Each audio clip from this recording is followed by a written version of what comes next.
संवाद उपनिषद श्रृंखला में आज का विषय संप्रेषण के घटक भाग 6। परिष्कार के अभ्यास की शुरुआत कामना को समझकर की जाती है। कब मन में किस प्रकार की कामना पैदा होती है, कैसे विचार उठते हैं और क्यों। इस क्यों का उत्तर ढूंढ पाना ही लक्ष्य होता है। बहुत कठिन कार्य है। व्यक्ति की कई कमजोरियां भी बाधक बनती हैं। अज्ञान, राग, द्वेष, व्यसन, वासनाएं आदि के अपने अपने प्रभाव होते हैं। भाव और अभाव के प्रभाव भी स्वभावतः बने रहते हैं। किसी व्यक्ति या वस्तु के रहने की मन पर भिन्न प्रक्रिया होती है और उसकी अनुपस्थिति की भिन्न। मन पर होने वाली सारी प्रक्रिया स्पंदन रूप होती है, प्राणों को प्रेरित करके कार्य रूप में परिणत करती है। इसमें भाव और अभाव मूल भूमिका निभाते हैं। अभाव से ही मन में इच्छा उठती है। यह भी कह सकते हैं कि इच्छा किसी अभाव की ही अनुभूति है। इस अभाव का जीवन पर क्या प्रभाव पड़ेगा, पूर्ति का प्रभाव, इच्छा नकार देने का क्या प्रभाव होगा और इच्छा को दबा देने का क्या परिणाम आएगा।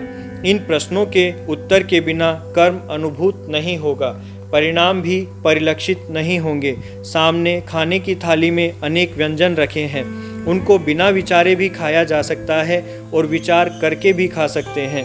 विचार करते ही स्पंदन अपना कार्य शुरू कर देंगे।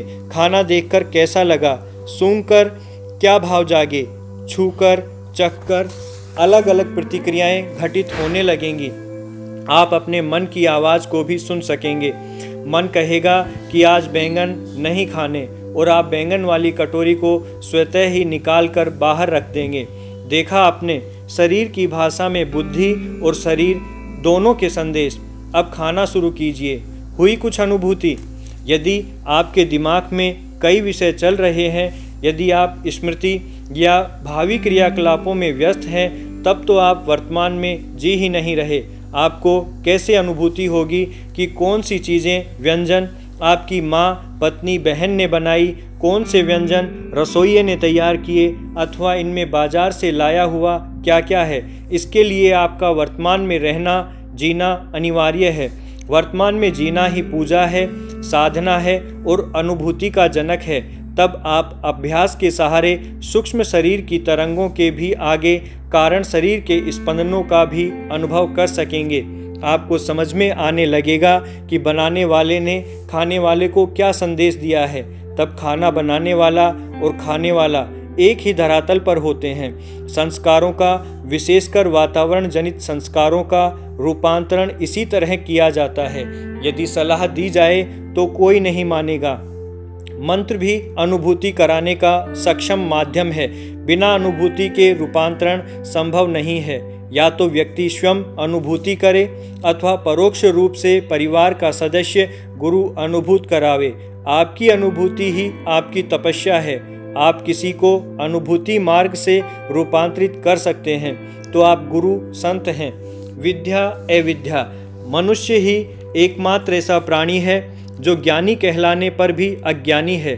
दुनिया के सारे शास्त्र केवल मनुष्य के लिए बने हैं, किंतु इसके बाद भी ज्ञान की धारा का प्रवाह अवरुद्ध दिखाई पड़ता है। हमारा शास्त्रीय उद्घोष सा विद्या या विमुक्तये लुप्त हो गया है। यहाँ तक कि शिक्षा में भी विद्या का स्थान आज ज्ञान की आभास युक्त सूचनाओं ने ही ले रखा है। ज्ञान का व्यवहारिक पक्ष सर्वथा गौण है। अविद्या हमारा मूल पास है, जिसके कारण हम पशु श्रेणी में आते हैं। इसे सीखने की जरूरत ही नहीं है। यह तो प्रकृति का खुला माया राज्य है। इस प्रकार अविद्या का क्षेत्र विद्या से बहुत बड़ा हो जाता है। वहाँ साधनों की चकाचौंध है, जबकि विद्या में केवल तप है, श्रम है। अविद्या हमारे दुखों का मूल कारण है, क्योंकि यह हमें साध्य की अपेक्षा साधनों की ओर ले जाती है। मन और इंद्रियों पर नियंत्रण ढीले करती है, अज्ञान का मार्ग प्रशस्त करती है। अविद्या के रहते हम इच्छाओं पर नियंत्रण नहीं कर पाते। माया से जुड़ा हुआ ब्रह्म सृष्टि कारक है, वह शुद्ध ज्ञान स्वरूप है, जबकि माया कर्म रूप अविद्या है। माया ही ब्रह्म का आवरण बनती है। आवरण से मुक्त होने का मार्ग विद्या है। विद्या से पुनः प्रकाश प्रकट हो जाता है। इसके लिए ज्ञान और कर्म दोनों आवश्यक हैं। ज्ञान पाए बिना कर्म का आरंभ ही नहीं होता। कर्म के पूर्ण हुए बिना ज्ञान भी पूर्ण नहीं होता। यह लौकिक व्यवहार के ज्ञान की बात है। वास्तविकता ज्ञान इससे भिन्न होता है, जो त्रैगुण्य से परे है। जीवन के चारों ओर बिखरे हुए सार्थक प्रवाहों का एकमुखी होना ही ऊर्ध्वमुखी होना है। यही कर्म है। जैसे कर्म के बिना ज्ञान नहीं, वैसे ही ज्ञान के बिना भक्ति नहीं। कहीं कहीं भक्ति से भी माया का आवरण भंग होकर ज्ञान का उदय बताया गया है। एक और तो ज्ञान नित्य है, वह पैदा नहीं होता। ज्ञान में प्रकाश और प्रकाश्य दोनों समाहित रहते हैं, अर्थात विषय बदलते रहते हैं, किंतु ज्ञान नहीं बदलता। ज्ञान और अज्ञान के बारे में एक बात यह भी है कि जब दोनों अंतर्मुखी होते हैं तब उन्हें पौरुष कहा जाता है, और जब उनकी अभिव्यक्ति बुद्धि के द्वारा बहिर्भाव में होती है तब वही बौद्धिक ज्ञान और बौद्धिक अज्ञान कहलाते हैं। अतः जो व्यक्ति को कामना से जुड़े कर्मजाल में बांधे रखे, दुख सुख की निमित्त बने और व्यक्ति की भेद दृष्टि को बनाए रखे, वही अविद्या है।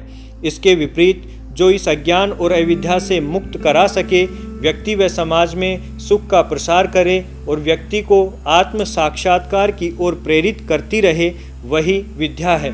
इसका अर्थ है सकारात्मक भाव में जीना, और उसका फलित है कि व्यक्ति अपने पूर्व जन्म के संस्कारों और अर्जित ज्ञान को समझ सके, जीवन के प्रति अपनी अवधारणाओं का आकलन कर सके, आत्मा पर छाए हुए आवरणों को एक एक कर हटा सके और अंत में समाज दुखों से, कलह और उत्पीड़न से मुक्त हो सके।